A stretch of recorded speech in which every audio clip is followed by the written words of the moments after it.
Hello everyone, thanks for giving so much love to all the episodes before.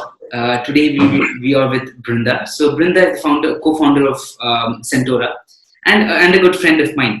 So thanks for joining in today. Thank you, Lakshit. Thank you for having me here. Have a vegan beauty brand which is a handmade and zero waste company. So first, how does a beauty brand what does veganism has to do with a beauty brand? Okay, talking about veganism and beauty brands, first of all, veganism is basically straying away from all kinds of animal based products or anything derived from an animal in your products. Okay. So, in the beauty industry, when we're talking about veganism, it's mostly straying away from any ingredient that's directly derived from an animal, say milk, like goat milk or cow's milk. They have a lot of beneficial properties for the skin, but I think we can do without all these products. So that's there. And then we have honey, we have beeswax. Beeswax is a very, very popular ingredient, and it's not very sustainable. There are a lot of ingredients like this, and in cosmetics, there's a lot of pigments that are fetched from animals, like it's probably fish. I'm not really sure because I haven't explored all these phases, but then I'm pretty sure there are some brands who use ingredients derived from animals. Okay. So that's about a little bit about veganism in beauty products. And also one thing I'd like to highlight here is most of the commercial brands, if they have to, like there's this thing called animal testing where you test the products on your lab species that are like rabbits or mice to check the stability of your product. So this is a regulation that all beauty brands have to be compliant to if they have to sell their products in China. Even though other countries have banned animal testing, if a product has to be sold in China, which has a very big market and a lot of import happens in China, right? So if any product has to enter China, it has to go through animal testing, and that's a mandate. So with that, a lot of big brands have to test it on animals because they want to sell it there. And since we don't plan on selling anything in China, we are obviously guilty. Yeah. So these brands which mention vegan free or cruelty free products, but they do use plastic. So is it sustainable in a way, or what do you think about this?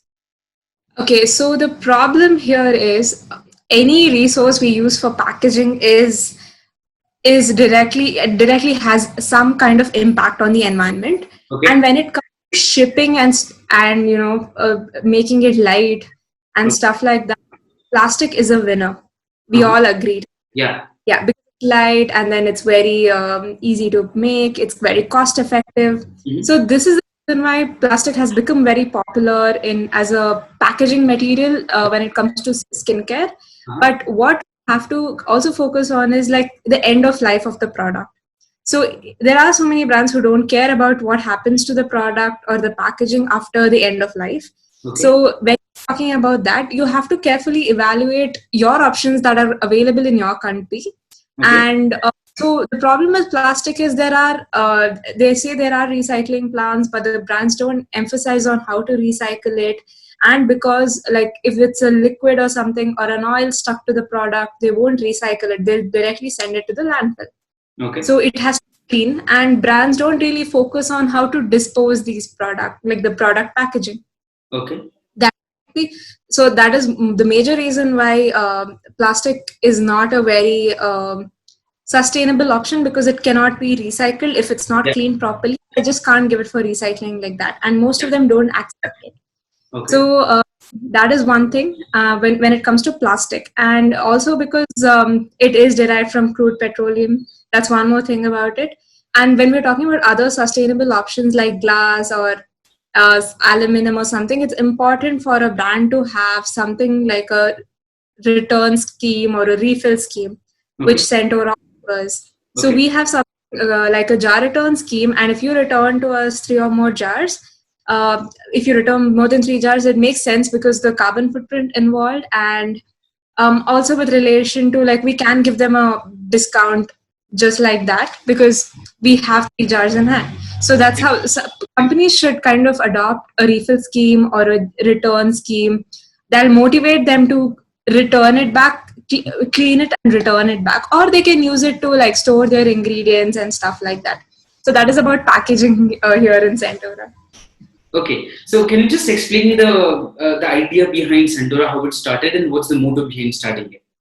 Sure, definitely. So, my partner Ambica and I used to be colleagues. We are engineers, so we used to be colleagues, and we were in the same team. But the two of us were very, very interested in experimenting stuff with respect to DIYs. We used to always exchange tips, tricks, and we both had like we both shared common interests with respect to this.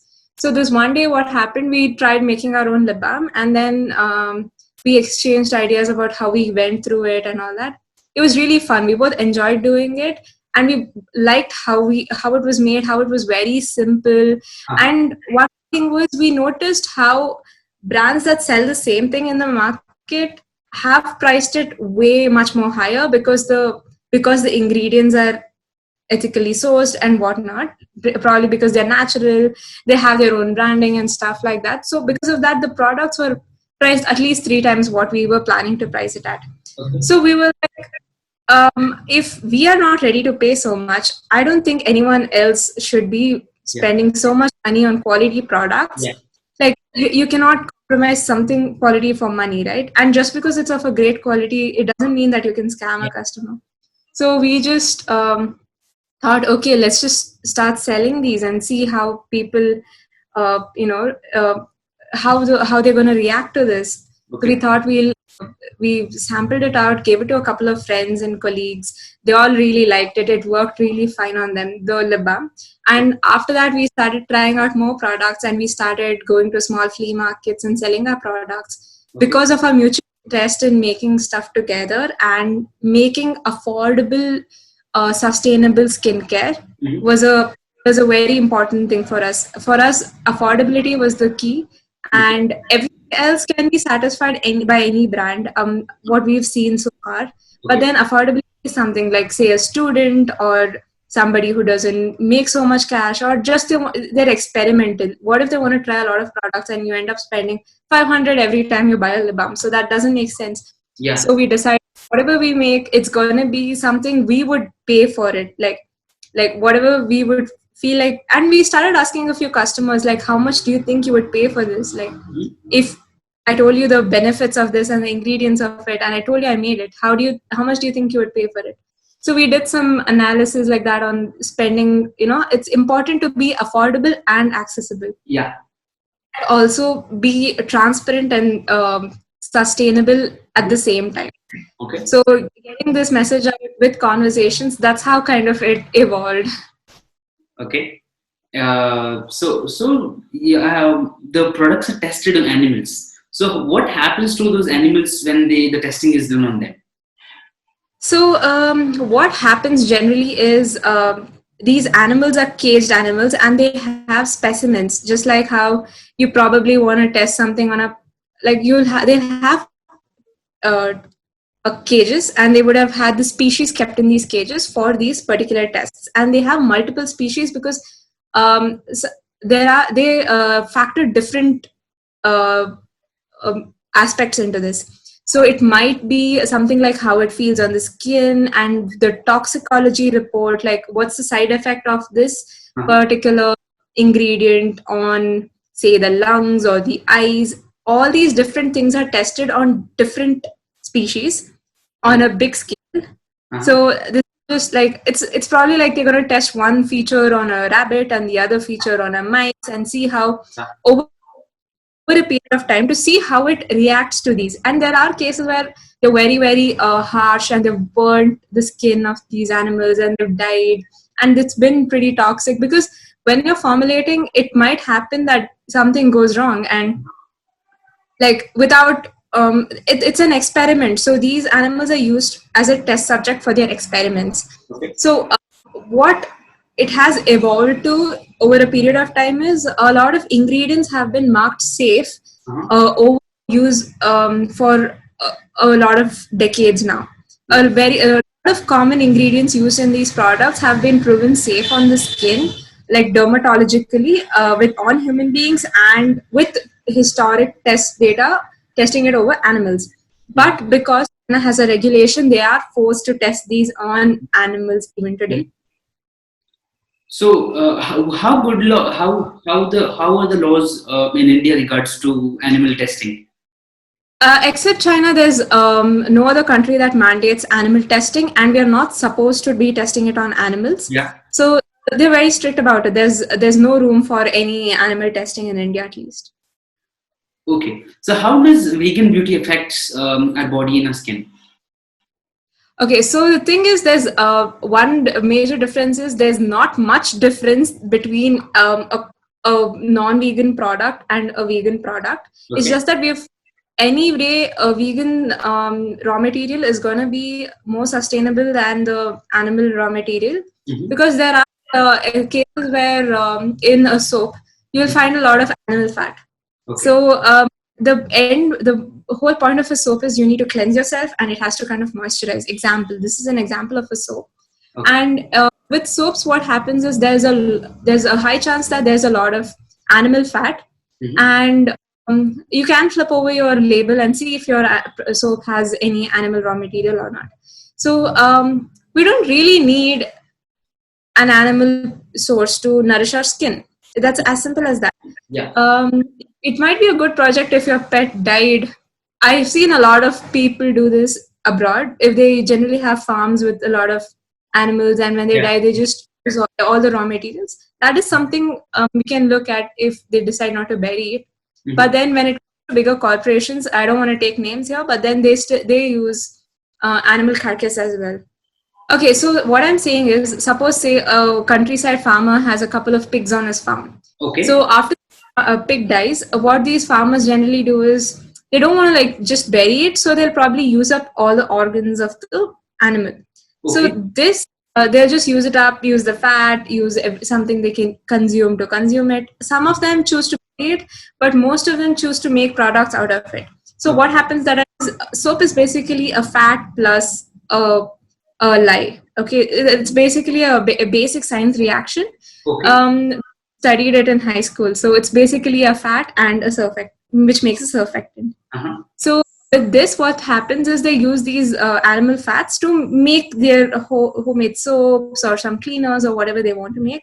But this is a very small thing. When we talk about a bigger corporation like say Unilever or some other brand corporation like that who's trying to make soaps on that scale and source these raw materials like say animal fat. So that it becomes a very taxing thing on the environment, because if people did not want it in the first place, they would never source it. So this is a kind of a conscious choice that the customer. So it's basically a customer's choice to demand for it. That's when there's going to be a demand created. So and there are low carbon footprint and water footprint alternatives to these materials. There's definitely a scope of switching to more sustainable alternatives, which can be cost effective because that's how supply and demand, the supply chain works, right? So it might turn out to be expensive in the beginning, but then it will definitely, if everyone starts choosing options without vegan options, then there's going to be a lot more R&D in the space and more products to be offered. So that's kind of how it works. So which are the beauty brands Scentora is vegan and homemade, it's van. So which are the brands which are very popular and vegan and are sustainable? Every brand that I know of has, because they were not vegan in the beginning, because that's when you study about environmental sustainability and the important stuff, they don't want to really rule out the whole line of products that they have, because some customers are already used to it and it works really well on their skin. And when they say that overnight, okay, I've ruled out this whole line and made it vegan, most of the customers won't be okay with it. So the lines I've admire is Lush. They are when it comes to environmental sustainability, they offer a lot of package-free products. And they're very transparent about their practices. And they believe in ethical and fair trading the sources, believe in fair trading of the resources, and they also donate to a lot of environmental projects.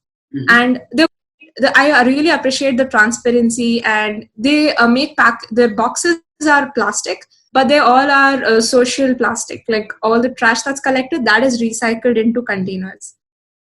So this is Lush is a brand I really look up to, but even though like we have at Scentora we have something else in mind, they have at Lush they have a line of products that are exclusively vegan, and there are a line of products that are vegetarian. They're all vegetarian products, but there are some which have honey and something like some milk and stuff like that. I'm not really sure, but they have a line of products that are uh, there to cater for the vegan folks' needs.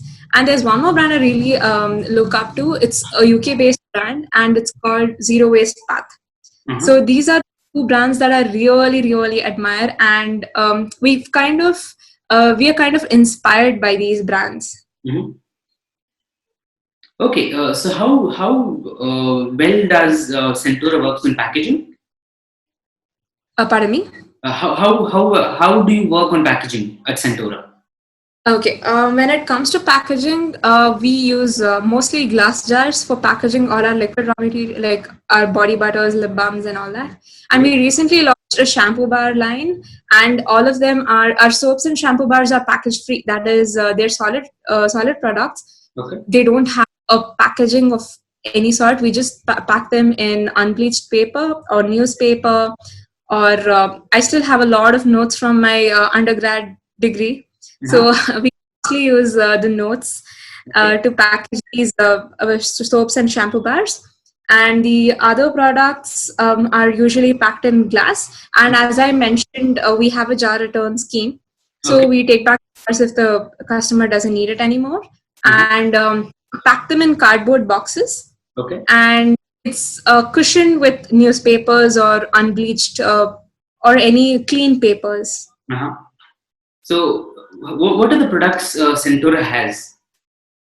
Okay, when it comes to our line of products, we have shampoo bars, we have soaps, these are package free, and we have cream deodorants, and we have lip balms, we have solid perfumes, we have body butters that are basically moisturizers, and we have a hair oil and a multi-purpose face oil, and have a couple of face packs and body scrubs.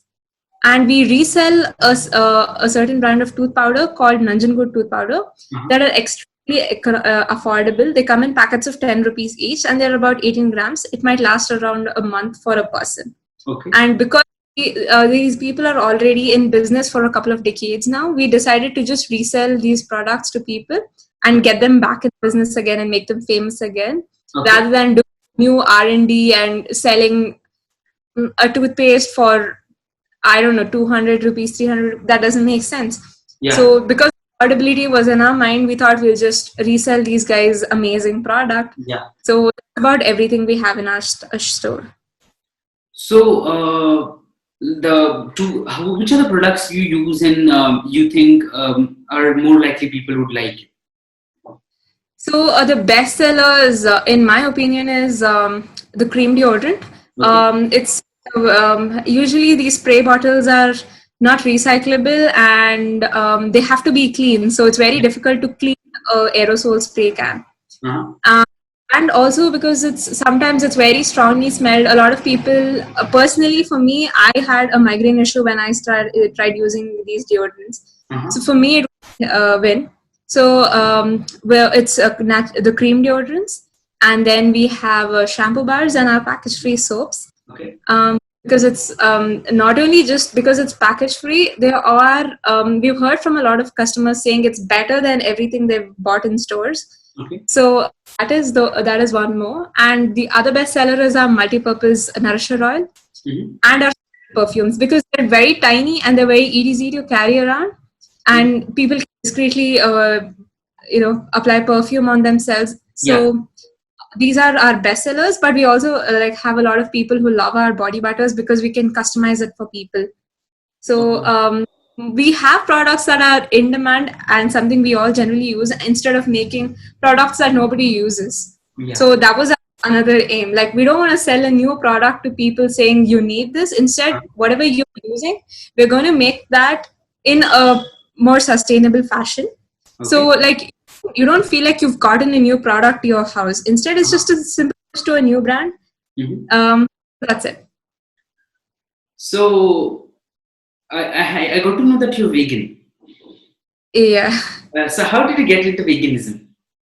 Okay. The first thing is I've been a vegetarian for most of my life. Okay. So it's been a very difficult switch for me. But although we are all, at least in India, we thrive on buttermilk, on curd, on ghee. Yeah, yeah. We love those products. Yeah.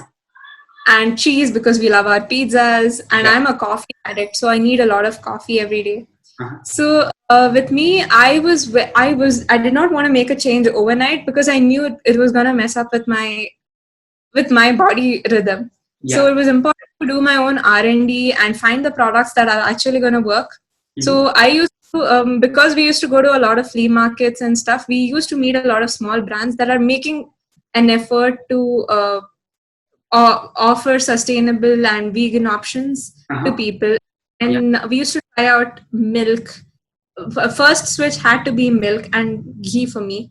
Okay. So, and then a local brand, it's called Good Milk. That's how I switched to a cashew oat based milk. Okay. And we found a brand that actually sells a vegan ghee. Okay. So we switched to ghee. I switched product by product because it's going to be difficult for me, and because plant based milks are a little more expensive than the dairy based dairy milk. I can't drink as much coffee as I used to drink otherwise. When it used to be cow's milk, I used to drink around 8 to 9 glasses of coffee every day because I love coffee that much. So, based milk, what happened? I could not afford to drink 8 glasses of coffee every day. I had to drink around 1 to 2 glasses, and that was kind of beneficial for me because I don't think I need that much caffeine in my body anyway. So that was, I started noticing other health benefits that were associated with making the switch rather than making myself feel like I'm depriving myself of, say, healthy stuff or something. And it was a little difficult for my mom to come to terms with it because she thought me and my sister were losing weight because of switching to plant-based milk. So we had to kind of explain to her, look, it's because of the plastic we've been avoiding in our life. So we haven't been eating sugar-loaded biscuits. So there's a lot associated with it.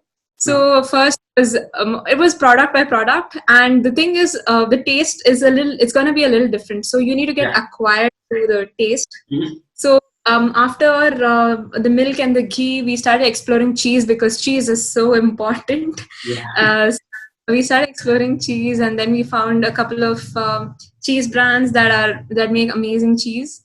I'll call them out. It's called Bombay Cheese Company. They're a Bombay-based brand that makes amazing cheddar cheese. Okay. And then that's most of the cheese we usually eat. It tastes exactly like our Britannia cheese. Okay. So that was the cheese, and then slowly curd, because curd is an acquired taste just like wine, and Good Milk has peanut curd. We were too lazy to make our own. Most of the vegans make their own milk and curd, but then I don't really have the time to make all that with my work and Scentora and all that. So we started eating curd, and it's an acquired, as I mentioned, it's an acquired taste. We had to give it at least 15 days to get used to the taste. So we started, so all that, and then there was peanut curd, and then there was butter, all these switches, and it's good to realize that we're not depending on so much fat. We don't want to put so much fat into our body. So it was not very hard, but then you should be willing to explore. Yeah. So how you also have a page named Let's Bake, if I'm not wrong. Yeah, Let's Get Baked. Yeah, so this was something started by Ambica, me and Ambica too. So the organization we used to work for, we had a fundraiser. Every year there's a fundraiser that happens. So that year we decided to bake cookies and cake. Okay. So what happened, we thought, okay, we really enjoy raising funds for charity and we like baking. So Ambika, I and my sister loves experimenting with foods and baking other stuff. So the three of us started, why don't we just talk about all the foods we make, that are very easy. Like we don't want to follow like 20 ingredient food items. Instead, like baking for simple people with ingredients that are at home.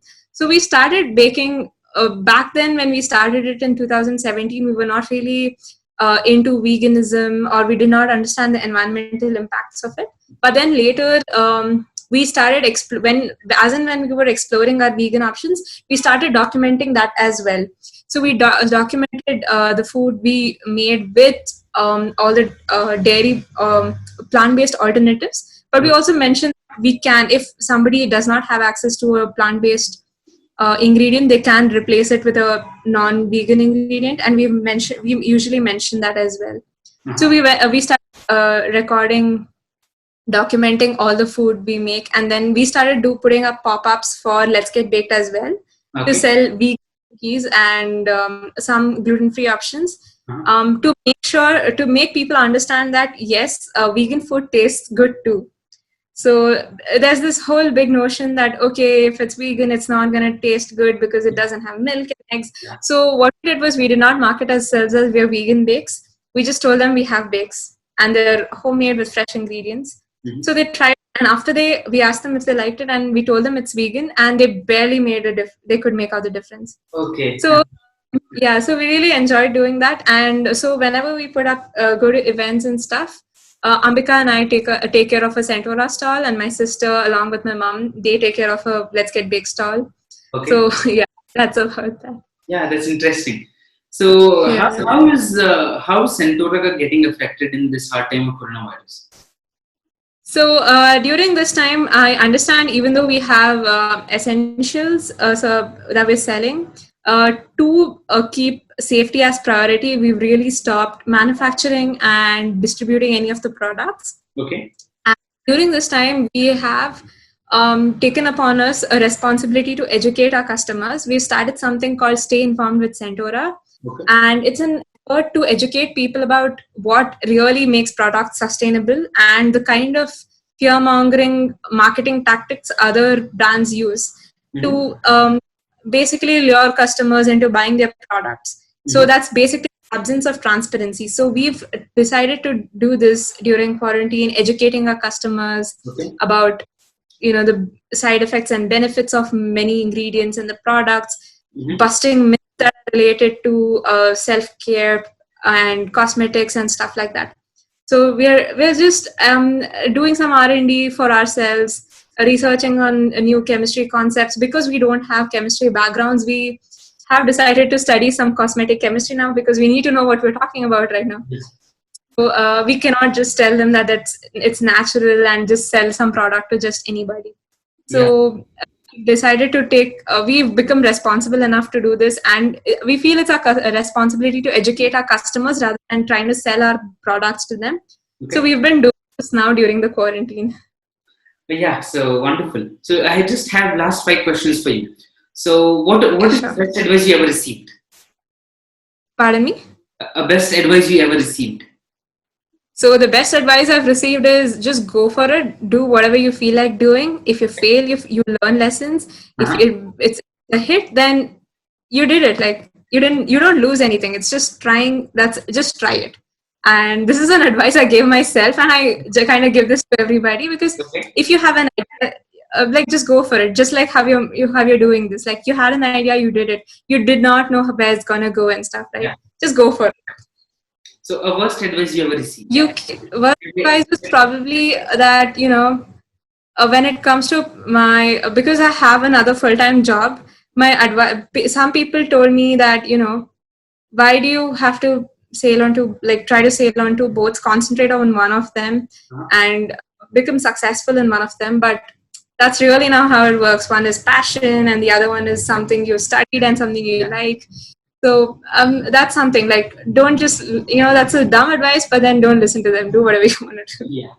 Okay. So what did you learn from your failures?